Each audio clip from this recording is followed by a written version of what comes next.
Welcome to the final topic of the reactions unit, chemical engineering, also known as stoichiometry. Stoichiometry is dealing with mole relationships. And for that, we're going to need the coefficients of the balanced reactions. But before we get into that, what is this thing called chemical engineering? Well, let's just really simplify it. If you want to make a desired product, a chemical engineer has to first come up with a chemical reaction that will produce that desired product. That's what you've spent the last couple of days doing.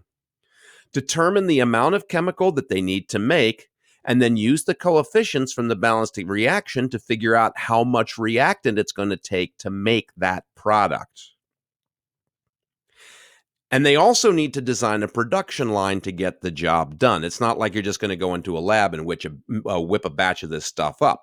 Any commercial enterprise is going to have an operation in place to make this. It's a production line. Now, there's two ways that you can make a product. There's a batch process where you make them one batch at a time, like making brownies or chocolate chip cookies in the house. That's the batch process.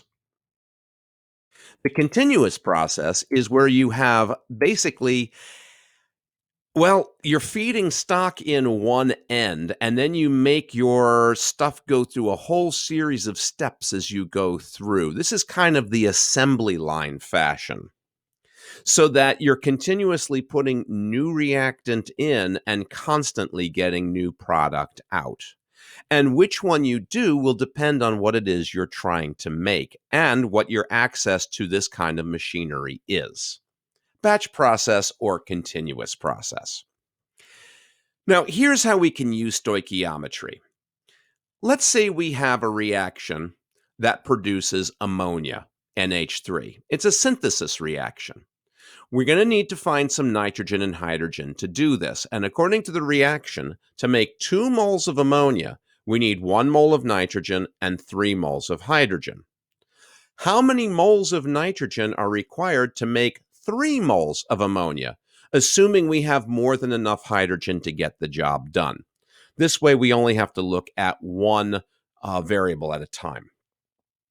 So here's what we do. We identify the given and the target in the problem. We're given 3.0 moles of NH3. That's what we're given. Our target is to find the moles of N2. We don't have to worry about H2 at all in this problem.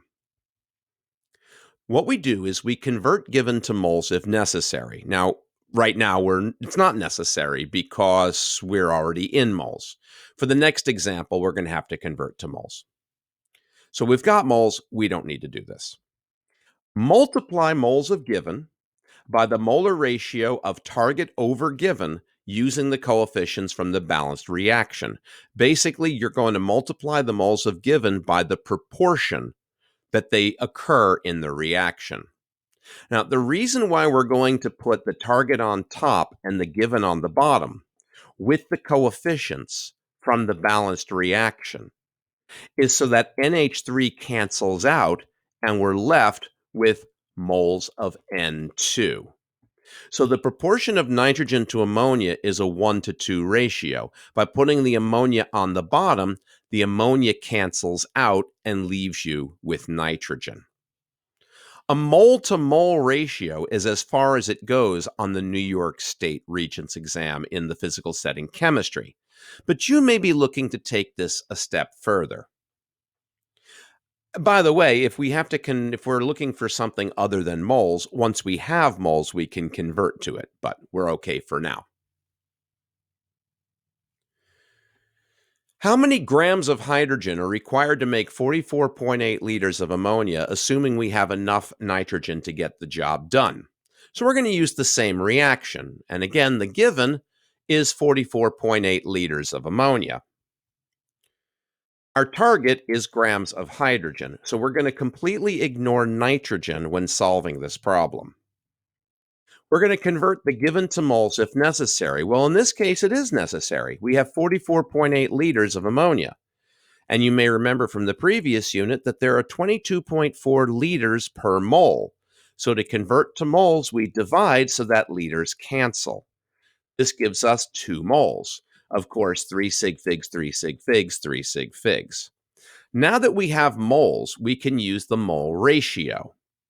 Once again, we're going to put the ammonia and the hydrogen, but we're going to arrange them in such a way so that the ammonia cancels out and we're left with moles of hydrogen.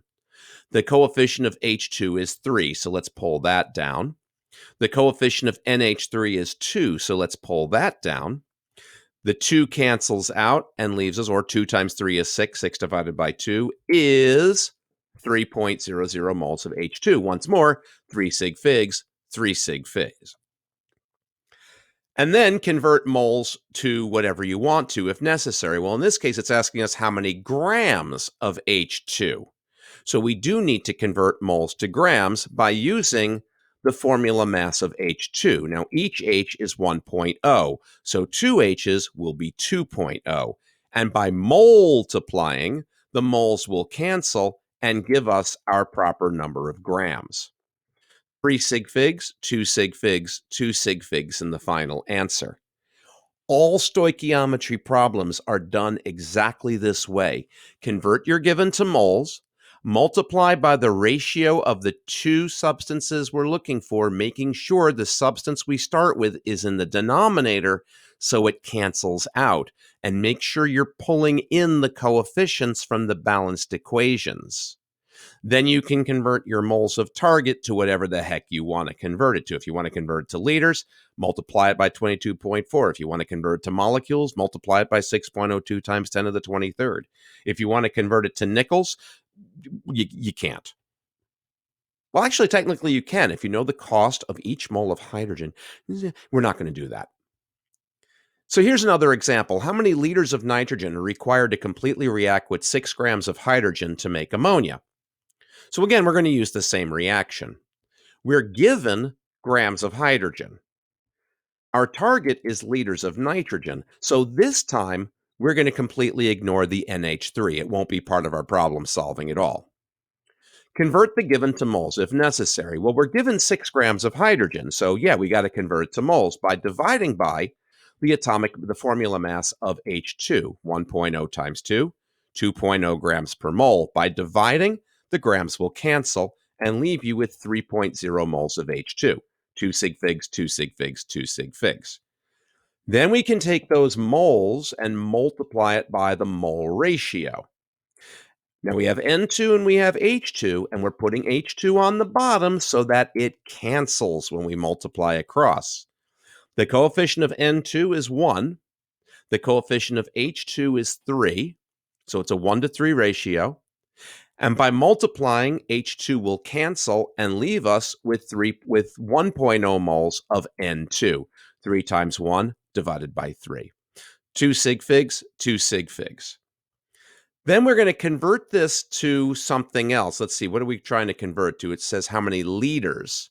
So we're going to multiply by 22.4 liters per mole.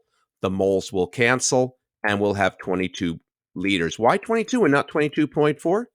2 sig figs, 3 sig figs, we round to 2 sig figs. You see, the process is identical every single time you do a stoichiometry problem.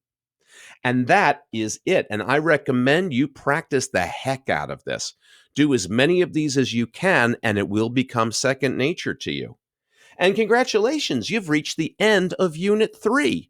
How awesome is... Wait, Unit 3? I thought that was a long time ago. That's right, this is 8.